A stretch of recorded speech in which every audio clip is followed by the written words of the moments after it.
Hello, Rubbercats! Happy Tuesday sa inyo lahat. At ayan, meron naman tayong Facebook live session ngayon. At syempre, ako ay si Meng Givina, hindi ako si Meng. Ayan, so ayan, meron tayong bagong re-resolvahing problema at bibigyan ng payo ngayong araw. Kaya, JP, akin na. Vico, akin na. Ito na ang mahiwagang papel. So, dear Meng Givina, Ate Pat, say hi ka naman sa mga, sa mga Facebook viewers. Ayan. Hello! Ayan, so ito na nga. Dear Meng Givina, mag-anniversary na kasi kami ng boyfriend ko. Hindi ko alam kung anong ipang surprise ko sa kanya. Gusto ko sana mag-out of town kasama siya kaso sobrang busy niya sa work. Baka mamaya biglang hindi siya pwede dun sa date na gusto ko. Ayaw ko kasi magbigay ng material na bagay kasi gusto ko yung hindi niya talaga makakalimutan since ito ay first anniversary namin. Ano po ang maipapayo nyo na dapat kong gawin? Salamat po. Well, kung first anniversary, kailangan special ito. Hindi mo naman talaga kailangan magbigay ng isang mamahaling bagay or special. Di ba, Kuya Wally? Di ba?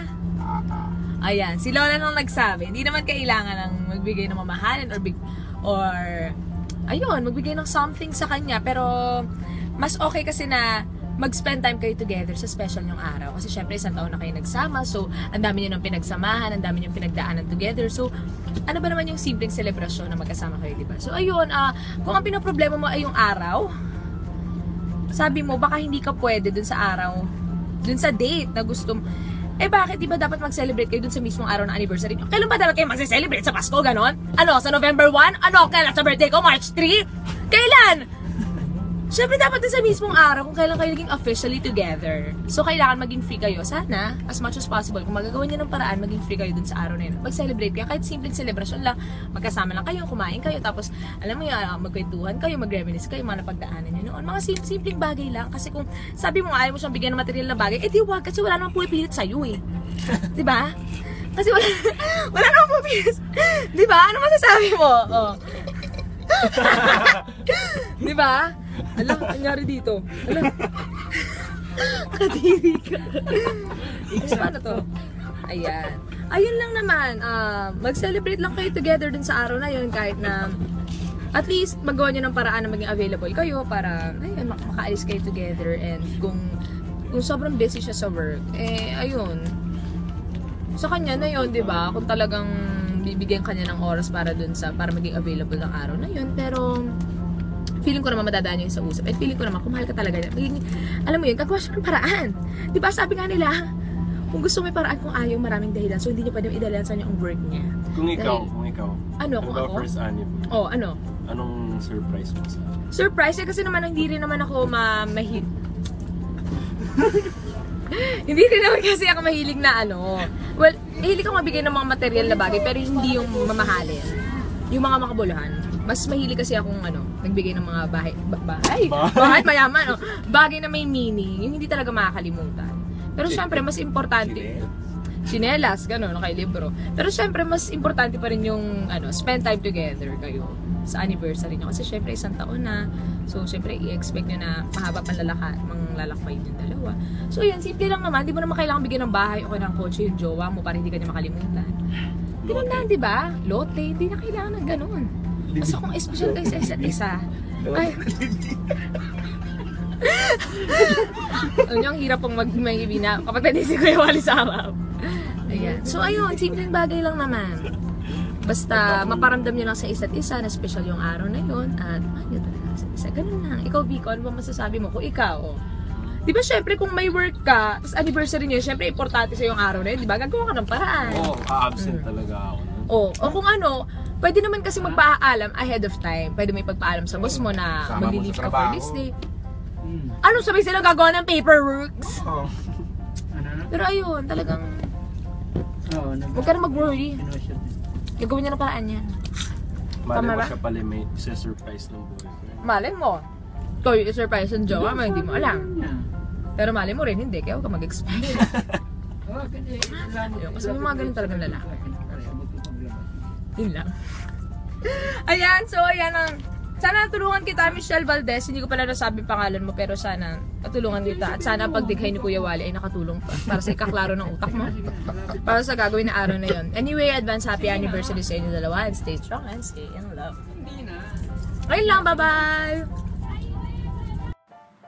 Kung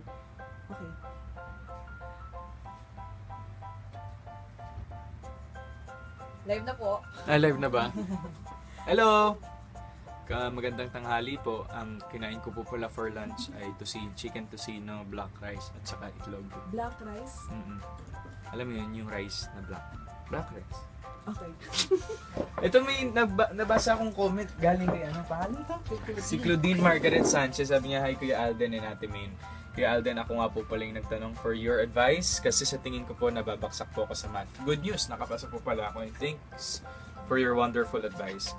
Actually, talaga alam na alam ko yung sinasabi ko palagi. Hindi, pero tama yan kasi minsan tayo pinapangunahan natin yung mga bagay na hindi pa naman natin alam kung ano yung magiging result ng negativity. So kung ako sa inyo, subukan nyo muna bago kayo mag-isip ng kung ano-ano kasi it's a matter of perception sa lahat ng bagay sa buhay. It's how you see it. Kung nakikita mo siya as maganda, then maganda. Kung hindi, then hindi. It's all in here. Ito sabi ni Riz Nofuente Buzador. Okay lang po ba magtapat kapag mahiyain ang guy pero alam mo naman na may gusto sa'yo? You never make the first move if you're the girl. As in, minsan, hindi na natin napupunayan ngayon pero marami nang nauunang babae ngayon. Pero syempre, we should, hindi talaga It doesn't work like that It's always have to be the guy. Always has to be the guy who will do the first move first. Diba? Tama. Ay, bakit naman ito? Oh! Ano sabi mo sa picture? So, kitang-kita po yung ahit ng buko sa gilid. At si Baste ay... Sino ba?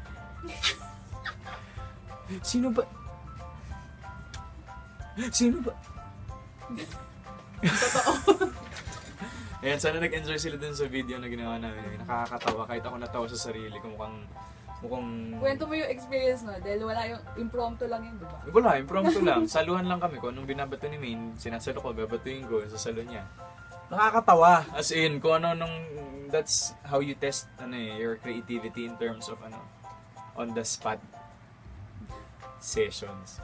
So abangan niyo po ang susunod naming on the spot acting ni Miss Maine Mendoza. Bye, yung Eduk Circle. Ay!